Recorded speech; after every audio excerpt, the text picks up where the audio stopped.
त्या दोन गोष्टी आहेत. उद्योग विभागाचं काम वेगळं आहे, पर्यावरणचं वेगळं आहे. हा सगळा जो भाग येतो हा पर्यावरण मंत्रालयामध्ये येतो. पण मी काय माझी सांघिक जबाबदारी नाकारत नाही. मी देखील लोकप्रतिनिधी आहे. आता पर्यावरणाचे अधिकारी तिथे गेलेले आहेत, सर्वे करतायत. सगळ्यांचे अहवाल येऊ दे. आता 24 तासच या घटनेला झालेले आहेत, त्याच्यामुळं नक्की सगळे अहवाल आलेले नाहीत. आणि या अहवालामध्ये कंपनीला काही सूचना असतील त्या आपण नक्की करू.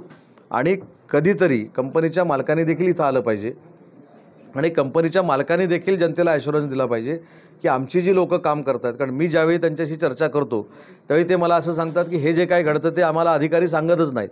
याचा अर्थ त्यांच्यामध्ये डायलॉग नाही. इथं जे काय घडतं ते कंपनीच्या मालकाला कळत नसावं असं माझं मत आहे.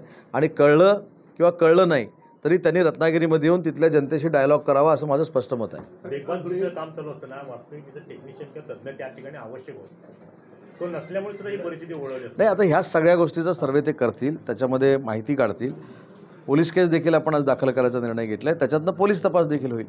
सर, JSW पोर्ट हा बंद